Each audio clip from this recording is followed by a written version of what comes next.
Welcome back to Is Big A Podcast. Today is the episode which is very spooky episode for Halloween Day. We should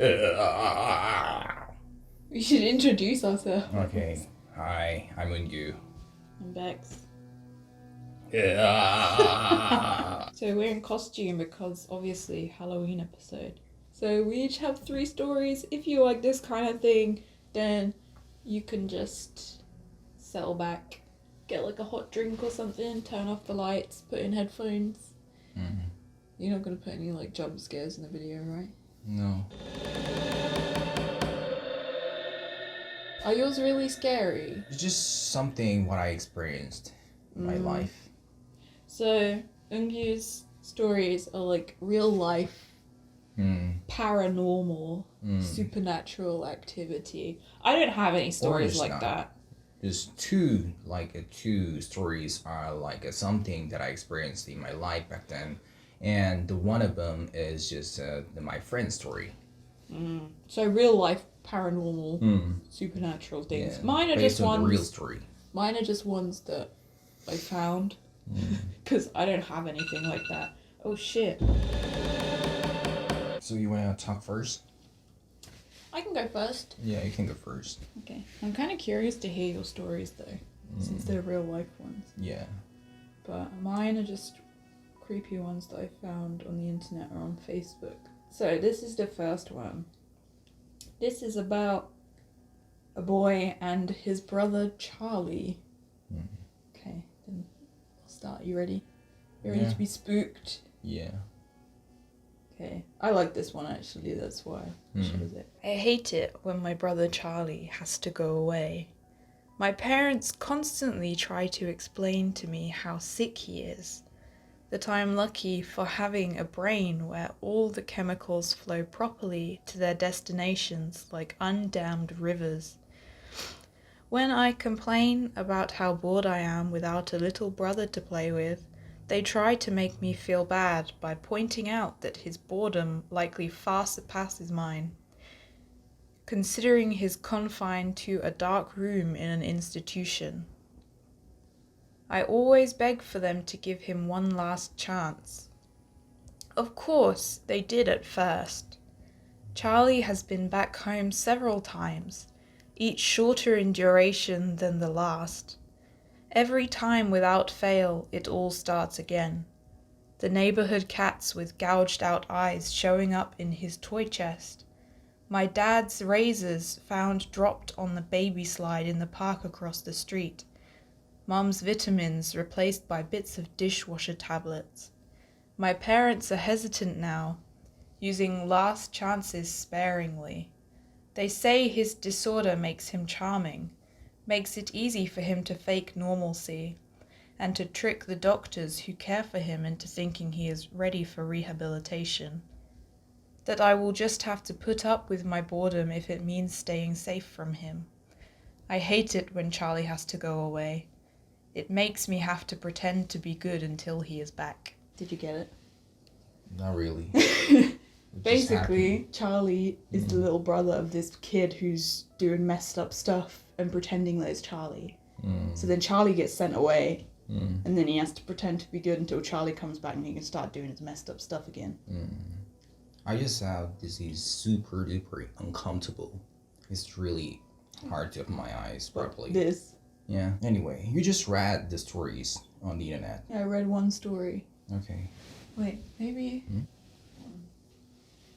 Yeah, I think it's meant to be like that. Oh. I've been wearing it wrong all day. So I walked around in the wrong way all day long.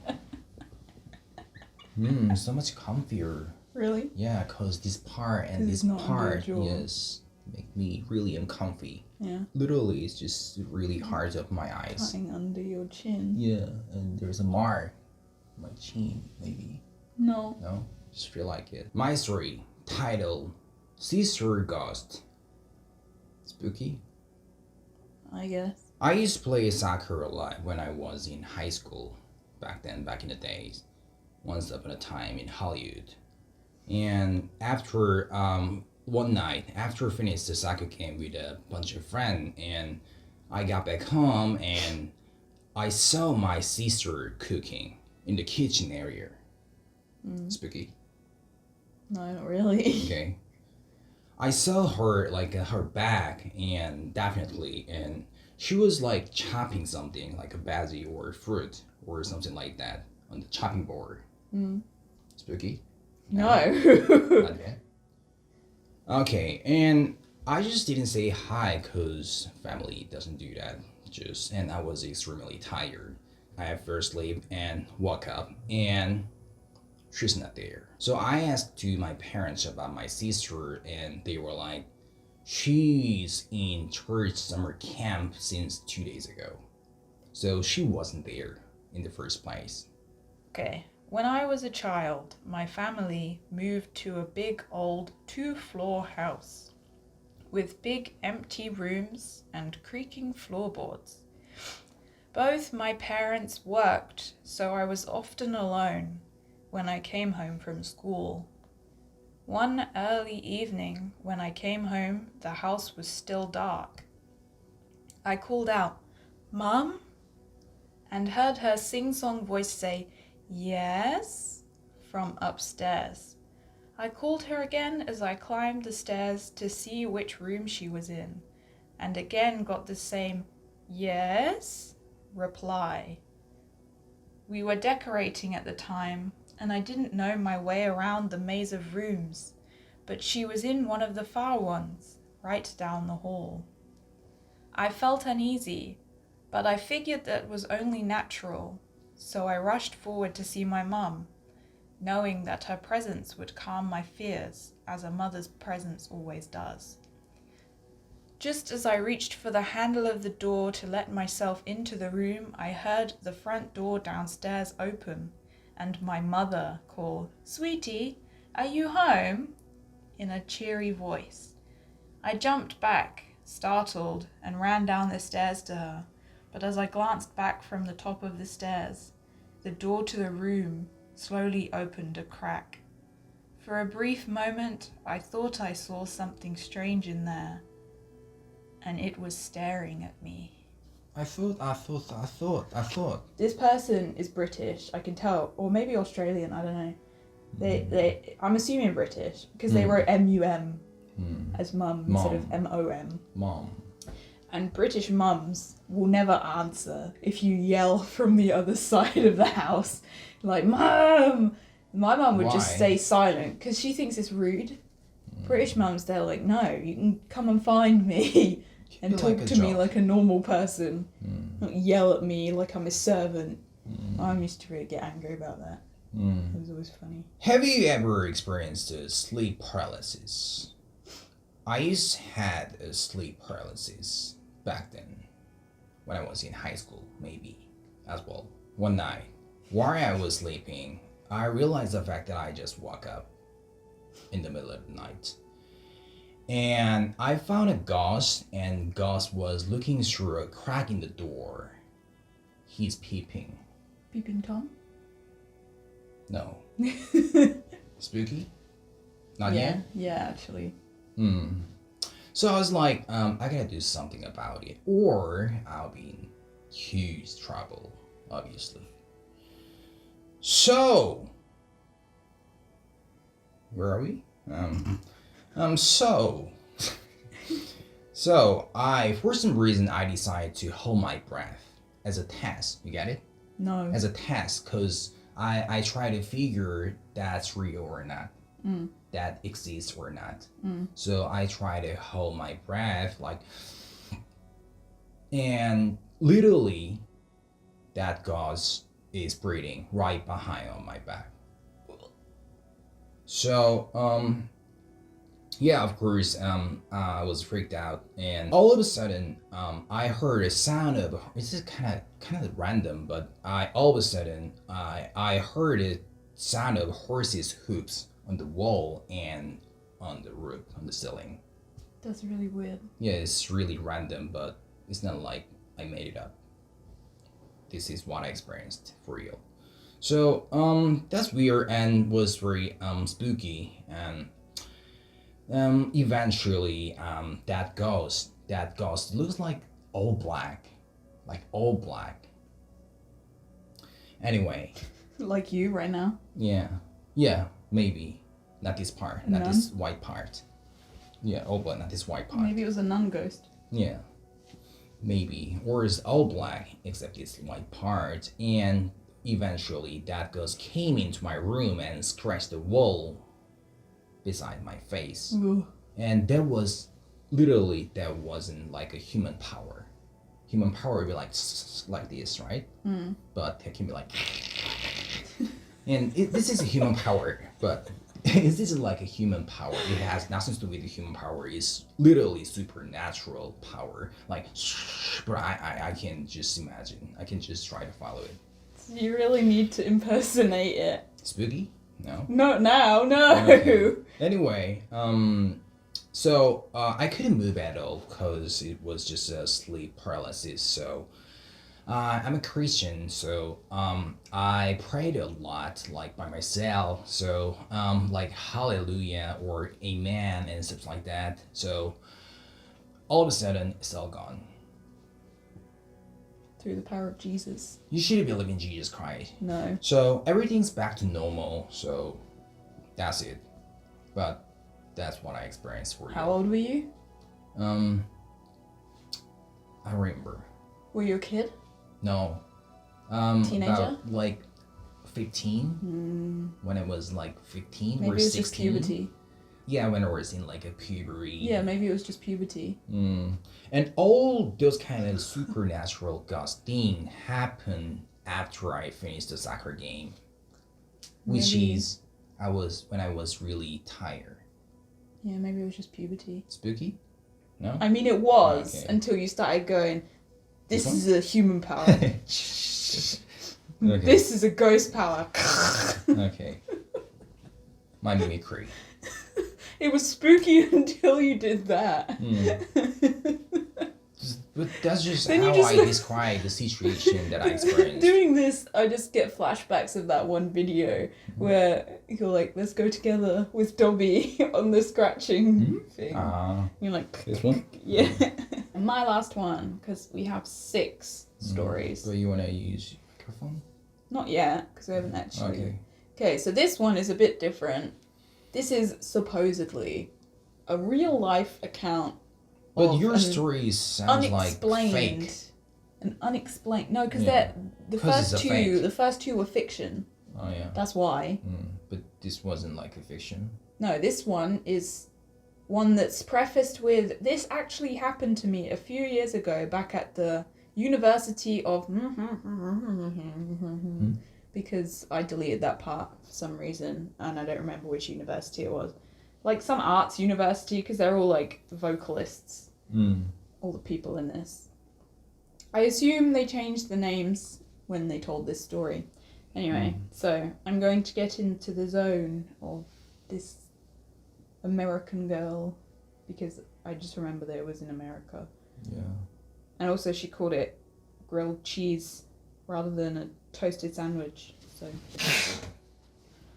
Spooky? Jesus Christ. Spooky? Grace of God in the air. Spooky? Yeah. You gotta be caught up by the grace of God's God in sake. the air. My sophomore year, I roomed with a girl named Cara. She was a jazz vocalist, but her main interest was opera. We had a small room on the 6th floor of a dormitory called Juniper Hall. Spooky? Yes. Really? No. The walls were thin, and her late night singing and voice practices would keep me up late. After a month or so of lost sleep, I convinced her to move her last... Oh my god, this person wrote last night instead of late night twice. Yeah, you can just go on. After a month or so of lost sleep, I convinced her to move her late night practices to the music studios in the Merriam Theatre building a block away. Around 8 o'clock one evening, Cara announced that she would be practicing late for an upcoming recital and probably wouldn't be home until around midnight. Great, I thought. That means I can go to bed early. She said goodnight and left, coffee and sheet music in hand. I made some grilled cheese and soup, gobbled it down, and immediately began to prepare for bed. By the time I got out of the shower, my eyelids were so heavy I could hardly brush my teeth. I pulled on my PJs and crawled into the top bunk of our bunk bed. I was out as soon as my head hit the pillow. Wait. Why don't you just make your voice more like spooky? I can't. Can't? This is my voice. Like play. No, Like that? That's funny. Not like that. Just one step at a time. Like this. You didn't do that. You just spoke in your normal voice. Okay. Let me finish my Go story. ahead, yeah. I woke up to the sound of the apartment door closing. I opened my eyes and groggily checked my phone. Midnight on the dot. I rolled back over and closed my eyes. I heard Kara enter the room and stop in front of the bunk bed. Checking to see if I'm actually asleep, I thought. She flopped down on the bed below me, which was strange, as she was a stickler for brushing her teeth and washing up before bed. Then again, exams were just around the corner, and we were all exhausted. The mattress below me creaked, and then was silent. I couldn't even hear her breathing. I started to drift off again. I was just on the edge of deep sleep when I was startled awake again by a noise. A key in the lock, the door opening, and Kara entering our apartment, humming an opera tune. The mattress below me creaked. That's the end. That's the end of the story. There's a phantom. There's a phantom. I was just hallucinated by the ghost. Okay. Okay, alrighty. Okay, this is one of my friend's story. It's not my story, it's not mine, with record. And she was a uni student back then, and she had a meeting with the professor and some of the friends in school. And it was so like late night or around or midnight, so she got scared a bit because it was pretty dark and no one's around. So after she got off the bus and walked to her apartment, and she got scared a lot because she realized that a weird guy was following her sneakily, like chasing. It's a true story. It's based on the true story. And cause she can hear his shoe sound, like following her, chasing her. Spooky. She was like, so she gotta do something about it, right? So she was like, I should run away right after I turn the corner, round the corner. So that was like her plan. So, and she did. In fact, she couldn't hear any sound while she's running away from that weird guy. So she got relaxed a bit. So, but at the moment when she turned back, when she looked back, and she saw a creepy guy right behind her, and he's holding his own shoes. Cause try to get rid of the shoe sounds. Spooky? Yeah, I don't like that. Spooky? Anyway, so she screamed out so loud, and some people helped her. Was there a real Yeah. person? Yeah, it's a weird guy, Oh, like that's creepy horrible. guy. Yes, That's the like worst criminal. one. But you said spooky supernatural stories. That's Yeah, okay. just a true crime. Yeah, first two are like just a spooky supernatural one, and this last one, which is my friend's episode, is about crime thing. Oh, I hate it. Is Yeah, probably I've had that happen to me before. If I knew you meant that, then...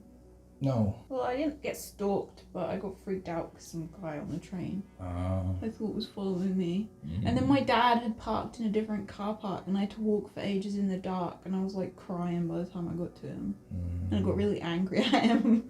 I was like, I'm a woman walking alone in the dark, and there was a strange man around? following me. No one's around. No, because it's, you know, I've told you about the kind of place that I come from. There was nobody. It was empty. Thing is, like, if she couldn't like scream out, and probably she'd be in like a huge trouble. Yeah, that's the real horror. Anyway. Those were the stories. Yeah. So, we hope you enjoyed our spooky stories Halloween episode. And we filmed the Halloween vlog. So that will be out at some point. You should check it out. If it's not already released, then stick around to see that one too, because it's funny. We just walked around in this costume. Don't explain. Gorgeous. Don't ruin it. Don't ruin it. Hours. You can check out our other podcasts. They're in a playlist on our profile. It's called podcasts. Literally. So there's like playlist. 3 other episodes. One about things like what would you do in a horror movie situation. So if this is your cup of tea, then probably you'll like that one too. There was just about like a zombie apocalypse and serial killer killers. and that's it. Was that it? I That's can't it, remember. yes. Subscribe, leave a like, comment if there's anything you want us to talk about in a podcast episode, or just comment to say hi. We'll probably say hi back. Or just you can say Happy Halloween. Yeah, Happy Halloween. Happy Halloween. Bye. Why do you talk like that? Bye. Bye. Bye. Bye. Bye. Yeah, There's someone behind you.